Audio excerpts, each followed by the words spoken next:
Thank you, Paul, and I'm grateful to be here. And I'm grateful that you're taking a few minutes of your precious time, maybe even more than a few minutes, to hear our three stories that will introduce you to something that could be life-changing. In effect, you've probably heard about the idea of being a coach. Maybe you've even had a coach. And perhaps that's one of the reasons you're saying, well, I think I'd like to be a coach. And those of you who haven't been a coach have said, I wonder if I could perhaps find a coach or use a coach. Well, what is this coaching stuff all about anyhow?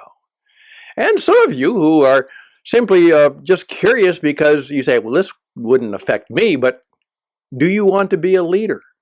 Do you want to be a powerful and effective and a change-making leader? Well, then I have news for you.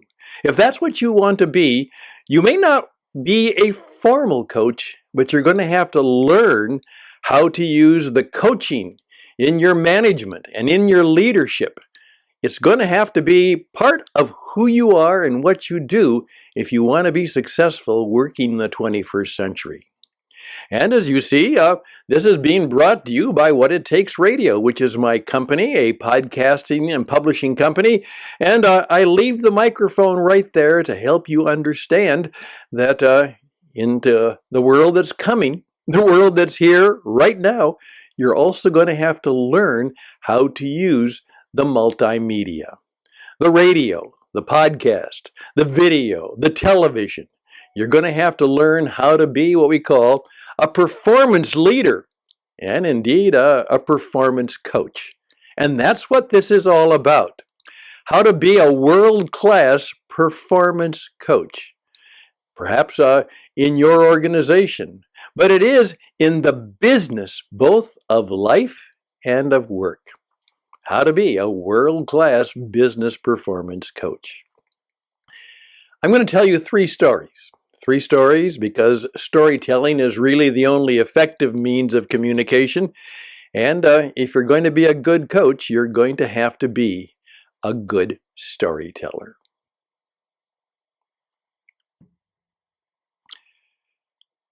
Story number one. Let me tell you a story. I didn't know how this could happen. I had worked so hard. I had been very good at what I did. I hadn't done anything wrong. I hadn't cheated on the company. I hadn't had an affair with a secretary or anything like that. I'd been really good at what I did. But then all of a sudden, my life crashed.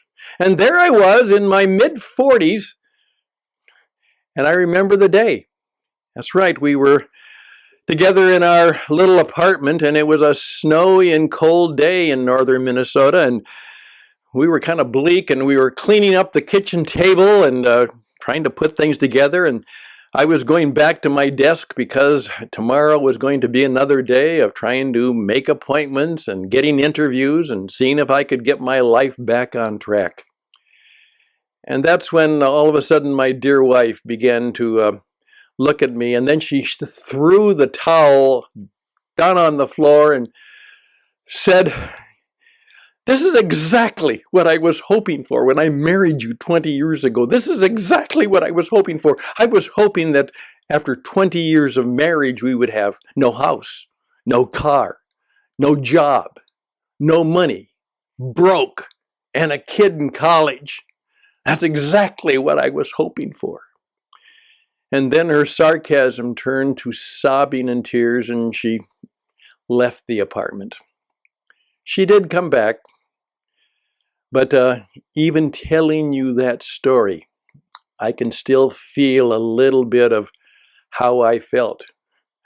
I was a failure. There I was. And the people who I loved the most thought of me as a failure. Well, I had to start over. And what was I going to do? Well, I didn't know what to do. I was obviously just trying to find a job. Then I was trying to find work. And then I was just trying to find a way to make an extra buck from time to time. Yeah, that's where I was. And then all of a sudden it hit me. why did this happen? Uh, why did this happen to me? And then I realized uh, I have to learn what it might be like, what it would take to actually be successful, because nobody had ever really taught me. I mean, I had gone to a good school, a good college and university, but I learned a lot of stuff. But here it was that one of the chief things in my life about how to be successful in life and business, nobody had ever taught me a class or a course or coached me or mentored me in anything about being successful in the marketplace. And so I was determined that I was going to do something about that. I was going to try and find out, what does it take to truly be successful in the world today? And so that's what I tried to do. And so I studied all I could and learned all I could. I read a lot of books, and I was very much surprised by the things that I was learning. I said, well, why didn't I ever learn this before? Why didn't someone ever teach me this before? I mean, I paid good money for a good education, but here are the things that I'm learning from successful people and people who've studied success in the past, and they've written books and done audio programs and video programs, and all of a sudden I'm discovering things about how to be successful in life that I had never learned before. And then I discovered that not only are there things that you need to know and understandings you have to have, but there are people that it would be helpful to bring into your life. And so I decided that I was going to learn everything I could. And I also learned that there was something else that happened to me after I began to do some of the work that I had learned. Now, I still didn't have a full-time job, but I was still looking for one. But I had put all this stuff together, and I had given a presentation in our church one time about some of the things I was learning. And one of the gentlemen came up to me and said, "Stan, this is good stuff. I'm in the insurance business, and I think you ought to take some of this stuff you're learning, and you ought to take it into the marketplace. Our people in the insurance business could use this." And so I said, "What do I do?" He said, "Well, you come into my office, and I'm going to give you some names of some people that I think could help you, because they could use you, and it would be a win-win." And so he did. And he suggested that I call on these people. And because I had such a great recommendation, Dan Anderson was well respected in his business, very much so. And this was a good lesson for me. Whenever I called someone and said that, my friend Dan Anderson suggested that I call you, I learned a great lesson in life. Yeah, oftentimes it's who you know as well as what you know. And as a result of that, most of them were able to give me a listen. And that was a good lesson. And one of them, a young woman who was just kind of redoing her business, liked me and said, "You know what? I'm going to have you give that seminar to some of my clients and to some of the people that are working with me." And that's what I did. And I called it "How to Press Toward the Mark," how you can make your mark in life. And it went very well. And she particularly was taking a lot of notes on it. And then afterward, I was just so pleased. It went well. And she said, "Come into my office." And I said, "Okay." And she said, "This was really good." She said, "Stan, you told your story, and you're on the way back. And this is something you ought to teach others." She said, "But you know what? I don't like seminars. Seminars are a waste of time. I don't like them. There's going to be some people who ask stupid questions, and they'll talk about things that I'm not interested in. I don't want to go to a seminar, but you know what? I'm going to pay you. I'm going to get the money, and I'm going to pay you that every week you're going to come in and you're going to teach this stuff to me, just you and me, in my office. That's okay. And that's what we began to do. And about the fourth or fifth time, all of a sudden, she looked at me and said, you know what? I know what you are. I know what you are. You're one of those people they now call a business coach. That's right. You're a business coach. I had never even heard that term before. That kind of dates me, but it was a brand new idea. And all of a sudden I said, okay, that's what I'll do. I'll be a business coach. Later on, I learned some things about that, so more and more I decided that it wasn't that I was a life coach, and it wasn't that I was just simply an idea coach. I had to be helpful in people's life, certainly, but in their business especially. And it had to be something that they could do so that they could have a better performance, so they could not only be better at what they did, that they could have a better business, and as they said, make better money. So that's what I found out. And so I became a coach. Now, one of the stories that I've taught people for many years, and this will date me, but it's the lesson that I think you need to know right now. One of the things I said was, hey, what do Tiger Woods? And of course, at that time, he was a star on the golf circuit. What do Tiger Woods and Luciano Pavarotti, a world-famous tenor, have in common? That's kind of a crazy question. What does a strong, young, athletic golf guy have to do with a kind of overweight and certainly a bit older Italian tenor? Well, here they are. First of all, they are both the very best at what they do. They're really good at what they do. That's right. Because of that, they love what they do. They really love what they do, and that helps them get even better at what they do. So they love what they do. They're very good at what they do. And they make a lot of money. They have those three things in common. But they have something else in common. That's right. They both have coaches. That's right. Tiger Woods has a coach. In fact, he has a number of coaches.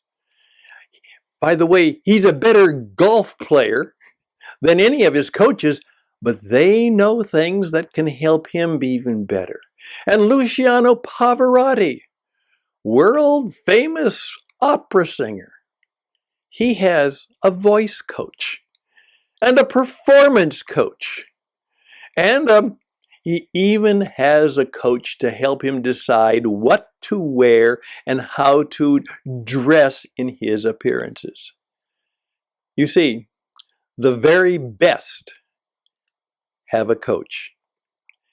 Later on, I heard the story of that world-famous basketball player. His name was Michael Jordan. Heard about him? And that one time he told the story, he said, well, you know, I'm very, very grateful. And if my coach, Coach Phil Jackson, if he ever leaves, I leave too. Because I cannot be the player I want to be if I don't have my coach. Well, there we go. So I hope this will help you see that perhaps that might be something you want to learn how to be and do for others. And it might be something that you decide, well, before I do that, maybe I need a coach myself. And that can be.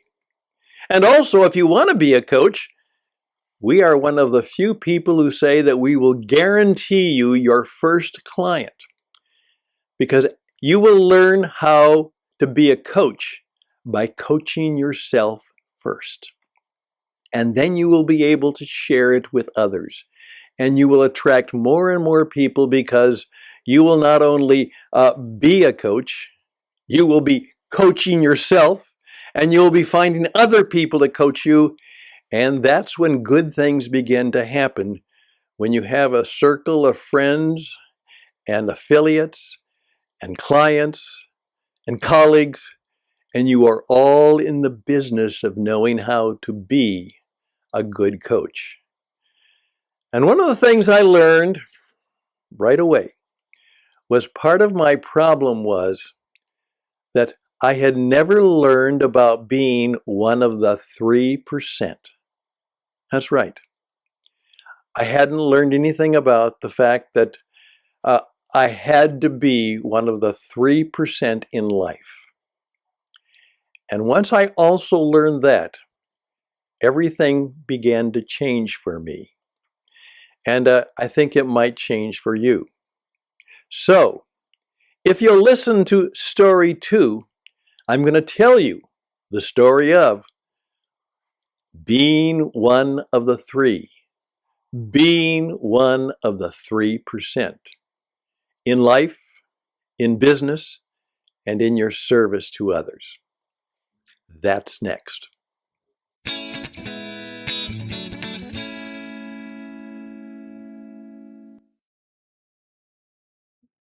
Well, here we go, friends. Now we are on story number 2. As you will soon discover as you get into this kind of a world of work, that oftentimes it is storytelling, which is really the only effective means of communication. And the fact is that after many years of coaching, part of my coaching was just telling stories about how I and other people had been able to handle situations and get better at who we are and what we did, and most importantly, how we served others. Please remember that, how we served others. Very famous saying, it's gone around in very many forms. If you want to get what you want, serve others, help them get what they want. And then, more likely than not, you will get what you want. So that's a little bit of an update as we go into story number 2, which is about the number 3, one of my favorite numbers. And you'll find out there are a variety of reasons for that, but let's begin. You see, as I finally was into it, I've got to find out, what did I miss? How can I be more successful? And I've obviously discovered that I need to be a coach. But if I'm going to be a coach, I'm going to also have to find people who will coach me. Well, the nice thing that happened was that as I began to coach others, they began to share with me some of their stories. And in effect, I had the wonderful opportunity to actually not only be able to help my clients in their lives, but they were actually very helpful to me in my own career of being what I hope would be eventually a world-class business performance coach. And one of the things that struck me was a work that I got from what was called Success Motivation. And it was run by a gentleman named Paul Meyer, who had been very successful in particularly the insurance and financial services, but certainly in the entrepreneurial business. And so he started this small company, and they had a rather unique way of teaching people. First of all, it goes back to those times where you actually had to buy a cassette. And the cassette was just that, a small little cassette. And many of you have them or seen them. And of course, if you're of my age and stage, you remember them. They were quite the deal at that time. And you put the cassette in your cassette player in your car so you could listen to it while you were driving, or you had a small player so you could listen to it. And it was a very strong and very well-performed audio program that was kind of captivating. At the same time, there was a small booklet that allowed you, if you wanted to read along as the performer gave you the words and inflection and energy and pause. They made sure it had all of those great performance elements. It wasn't just somebody reading a boring script. It was somebody who performed it and performed it well. And what they told us is that we had to do it 7 times. You see, have it 7 times. Well, I've listened to it twice now. Well, you got to listen to it 5 more times. And then eventually it'll become a part of you. What they called spaced repetition.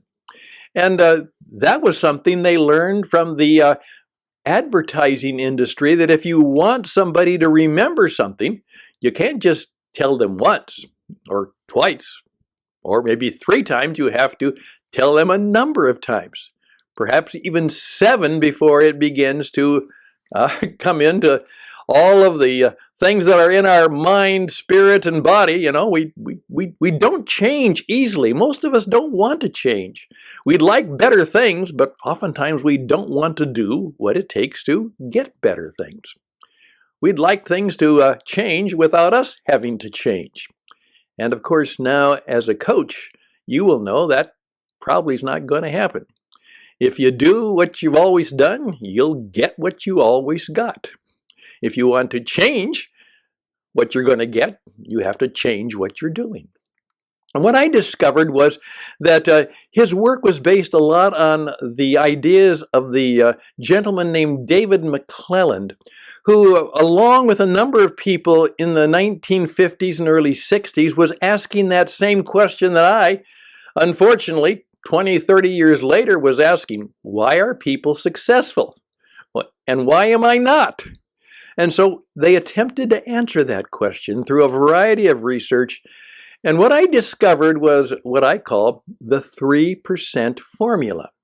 And it changed my life, because I then said, I want to be one of the 3. And what you're going to do if you become a coach is your job is to be one of the 3. And as you are leading others, if you're not just coaching them, if you, in effect, are coaching others, you're going to help them be one of the 3. And as my friend said, who wanted me to coach her, she said, I want to be one of the 3, and I want you to help everybody in my little company to be one of the 3.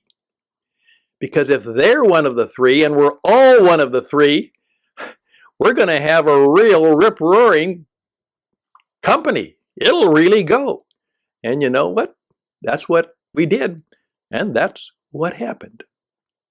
Here's what David McClelland, he said, in effect, that the real significant difference in success is not based on how good looking you are, or how rich you are, or how smart you are. Now, granted, those things help.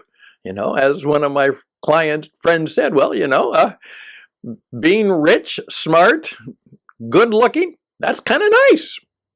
Yeah. But what we discovered is that may help some people, but there was no significant difference between the people who were all of those things and, of course, people who had none of those things and yet had become very successful.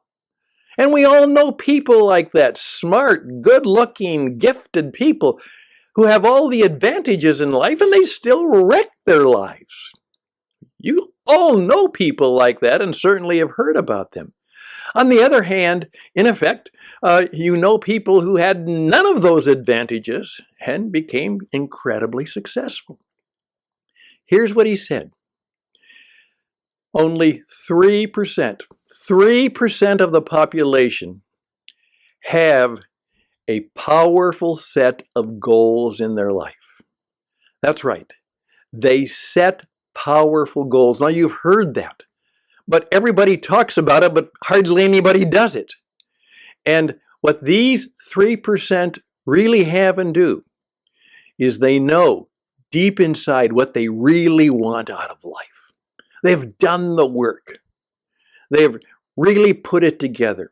They've worked on increasing their confidence and self-awareness. They've really done the work of trying to understand others. They really know what is the purpose of life for them. And then they have gained, because of that, they've gained the confidence, the poise, the power to have the ability to overcome their fears and do things they had never done before, to take risks. So they have purpose and they have poise. And now they develop the power. And then they have a plan. They know what they want, and they have a plan to get it. And it's written down, and they visit it every day, and they're studying and learning. They take 20 or 30 minutes every day to get smarter and better and more focused. They spend time putting good things in their heart, mind, and spirit. They listen to motivational messages all the time. They fill their mind with good stuff. And they continue to work the plan. And when they fall on their behind, they get back up and they press on. 3%. 10%. Okay.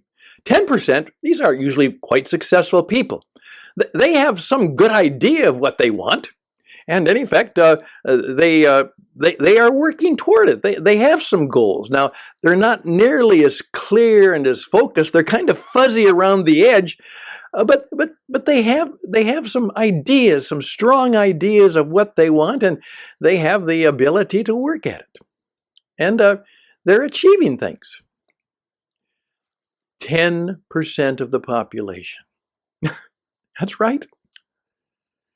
60%, the vast majority of us. Hopes, wants, wishes, that would be nice. Someday I'm going to go back to school. Someday I'd like to do this. Someday. And their plan for success is it would be nice to win the lottery. The majority of people are that way.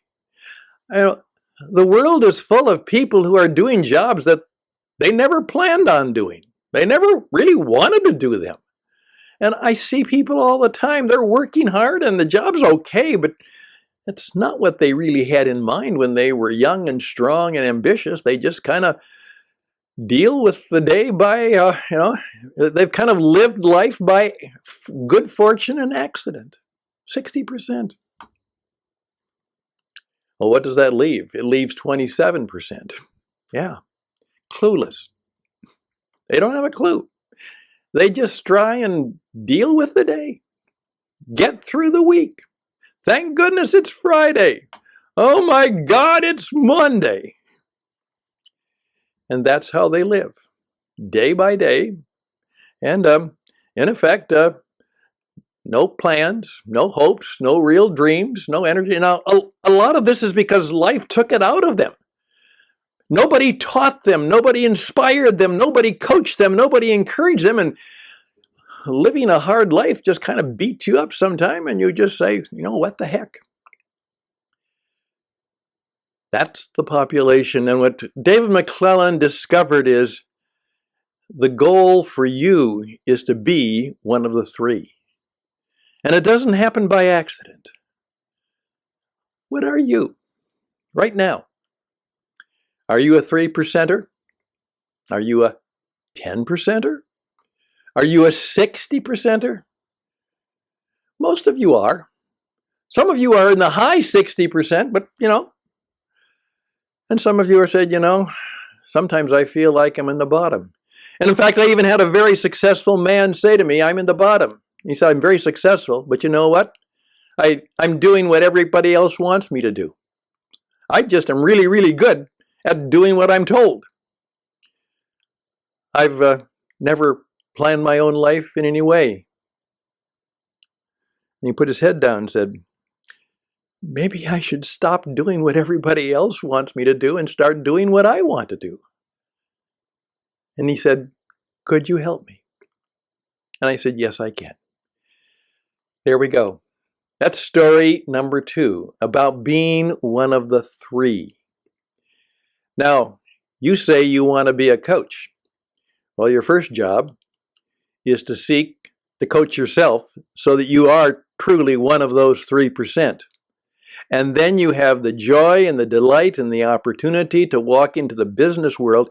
Like my friend said, I've got 10 employees. I want every last one of them to know who they are, what they want. I want them to get rid of their fears. I want them to take responsibility for their own lives. I want them to be strong, confident, courageous, empowered, brave, people with a plan, with hopes, futures, with a smile on their face. I want them to be bright. I want them to walk tall. I want them to think well. I want them to be world class. Not just me. I want them to be that too. Would you help them be that way too? Well, my friend, that's the story. What are you? What do you want to be? How are you going to get there? And now are you willing, as a world-class business performance coach, to help bring that kind of confidence, clarity, conviction into the lives of others? Well, if you are, maybe you're ready to start being a coach. And that's going to lead to what we call a state of being that will surprise you. That's right. You will be different. And because you are different not only in degree, but different in kind, you will find that life will go better for you. Well, there we go. And we will finish up with story number 3. That's next. Hope you will stay tuned as we finish up and then launch you into a whole new way of thinking and perhaps a whole new way of life. Join us.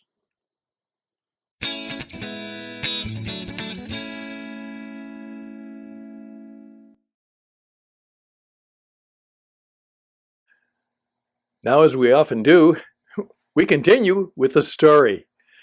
Years ago, when I was just beginning my business, I did what all entrepreneurs have to do. You try and get recommendations, you call on people, seek to tell your story or make an offer and hope for a positive response. Well, I called one gentleman who had been recommended to me, and he immediately understood that I was selling. He quickly cut off my regular script of introduction and kindly but firmly said, "Stan, I know what you are doing. I do it myself. So Stan, just tell me, what you got?" There you go. In other words, Stan, get to the bottom line. What do I get if I buy from you or do what you want me to do? In many years of coaching others, I have discovered that there are probably about 7 answers to the question, what you got? And it's difficult to find an adequate term to describe or even categorize these results of a good ongoing coaching experience. So let's call them states of being. And it's a combination, obviously, of a state of mind and then, of course, a state of our performance. Hence, a state of being. Now, these will become clearer as we describe them. So let's begin. First of all, greater clarity about what is true and what to do. That's right. In the midst of life's complexity, confusion, and chaos, clarity is gained about what to do. You see, focused conversations about goals and desires and intentions often bring simplicity and good ideas and solutions right into our busy situations. And I've found that the most profound and helpful question to many people is very simply, and what do you want? Now, that is where we start because you know what? Most people don't know what they want. Then the end of a good coaching conversation or experience is reflected in the statement, good. Now that's clear. Clarity. Then, number 2, greater awareness of human motivation and cause and effect. You see, in a coaching conversation, I often say, don't judge. Just notice now. Be aware. Focus on what is going on, not just on what you are doing. Hey, please tell me why that was a successful sale or presentation. Were you paying attention to it? Often I hear someone say, hey Stan, I knew exactly what was going to happen next, and I was right. You know, Stan, I've really come to trust my gut and intuition.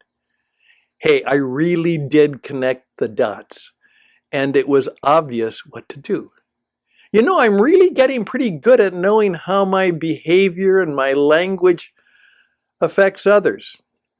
Yes, these are examples of the vital but subtle state of being that we have discovered in many highly successful people. That's right. They have greater awareness of what is going on and what is true and what is not and what to do. And so they focus their energy. Number 3, more energy for greater activity and vitality. If this state of being is not achieved, nothing in consequence will happen in a coaching experience. That's right, energy. Personal energy is the capacity for vigorous activity, intensity, and the power of attraction. Energy comes from good rest, good exercise, eating well, and a state of optimism. It also comes from a product of the first 2 states. Greater clarity and awareness is empowering, and that feeling drives us forward with more energy. When our bodies and minds feel and express personal energy, good things happen. We often attract good opportunities and helpful people into our life. I know that our energy levels are the keys to achieving many, many of our goals. So I challenge clients, exercise, rest, drink less alcohol, dress well, pick up the pace, smile, read more books and watch less TV, pray for and care for others. Be aware of your energy output because that is a fundamental way to stand out in the marketplaces of life and business today. Here's a summary statement that I often make. Coaching is about creating, directing, and sustaining personal energy. It is one of our greatest challenges, and we try and help you do and be just that. And we want you to be useful, very useful by being effective and creative. Unfortunately, many people are just kind of passive in their lives and work. They kind of go with the flow. They do only what they have to do, and they merely react to life. Well, nothing great happens from living such a lifestyle. Others are very active, and they do things, but being active does not mean that things changed or that other things were created. Changing things that are important is being effective, coming up with new ideas and building things that are helpful and useful is creative. Coaching is to help us be far more useful to ourselves, our organization, and maybe even our world by being more effective and more effective. In coaching, I often say, okay, what changed? Was it helpful? What effect did that have? Are you pleased with the result? Tell me why. That's what we mean by effective. And to do so, we are also called to stretch our creative efforts to do things to help us grow artistically, intellectually, and professionally. I often say that one of the goals of a coaching experience is to go from being a watcher to a doer, to a change maker, to a creator. That's being useful. Now next, we've got to be more influential. We are, through the power of attraction and persuasion. That's what we want to do. You see, effective people who want to make a difference must be able to influence others. That's right. They need to become more persuasive. And learning to promote good things and good ideas and persuade others is one of the key performing arts that we hope to enhance in every coaching experience. We want that to be part of your life. And related to persuasion is the almost mystical concept, we hear it all the time, attraction. And in many coaching programs, one of the major goals is called greater personal attraction. Now, sometimes that's just fake stuff, but if used in the best sense of the word, I agree.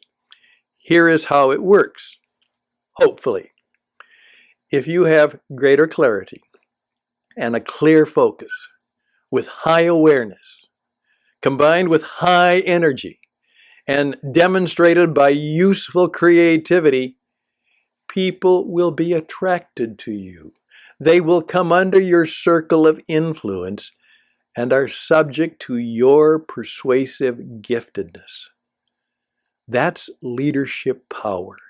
This kind of leadership is not defined by the power that you have or your authority or your position or your role, but by being a thought leader, an idea generator, and an inspiration to others. It is about being influential. Now, is this description beginning to remind you of people you admire and follow and like? Good! Because the coaching experience is to help you become the kind of person you want to be, that kind of person you admire. And then, fruitful. Being fruitful is the key to real life results and financial wherewithal. And the bottom line is, he said with a slightly skeptical smile to me, okay, Stan, how will your coaching help me make more money? Make more money. Well, that is often the question. Hey, will all this coaching stuff help us be more productive and more effective and make more money? Well, it can, and in many cases, it must. But to do that, we must embrace being fruitful. Fruitful is one of my favorite coaching expressions. It is an old spiritual expression. Now, in the ancient Hebrew scriptures, we are told to be fruitful, to go forth and multiply. Now, to me, this is more than a call to human procreation. It is the essence of life. To be fruitful is to be more than thoughtful, inspirational, motivational, educational, or even useful. Fruitful means real things have been produced and real things have been achieved. For example, when I have an apple, it's a piece of fruit in my hand. It is real stuff.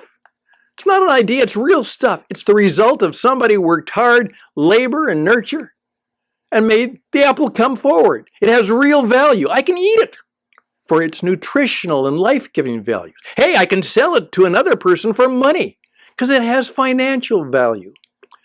But fruitful means even more. Inside, the apple has seeds in it for growing new apples, many new apples. Fruitful means there is a potential for new life and growth. This one apple can make thousands of apples. We can multiply our results. Third, fruit is generally sweet. Sweet is something pleasant to the mind and feelings. There are things that we seek and need that are indeed the sweet spots of life. There we go. In summary, that is fruitful. It's real, it's life-giving, and it's sweet. Now, please let that meaning and mystery of the word fruitful be the metaphor for the sixth state of being in the coaching experience. Now, the coaching experience, if successful in our projects, may help us to make more money. That's a legitimate metric. We want to be fruitful, productive, and make more money. But money may not be the metric, and rightly so. But then, what is the metric? That's what we seek to discover for each person in a coaching experience? What is the real thing?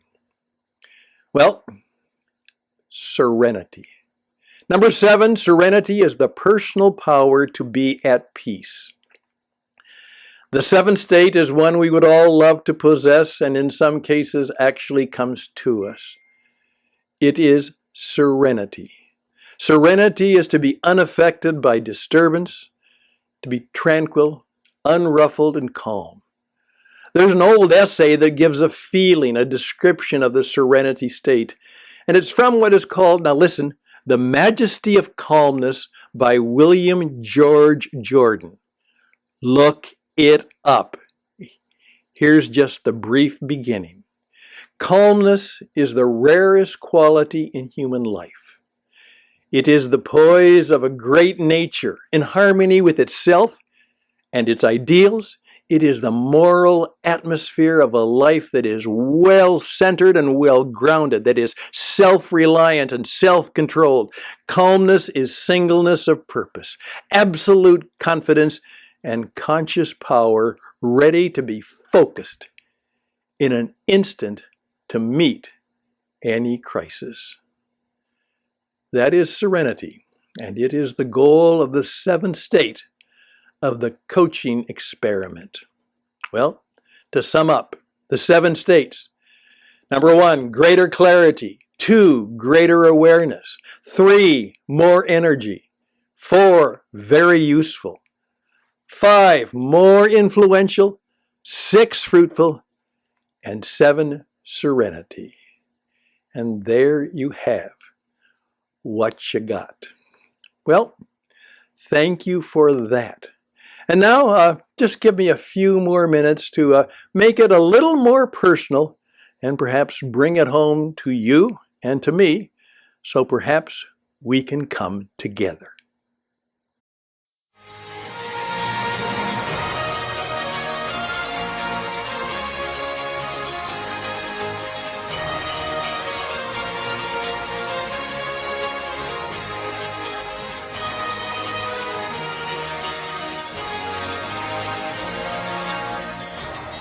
Yeah, well, that's what we got. We've been able to help other people bring those qualities into their life. And we believe that once you have some of those states of being, life works a whole lot better. And now you can embrace a whole lot of projects, many new challenges.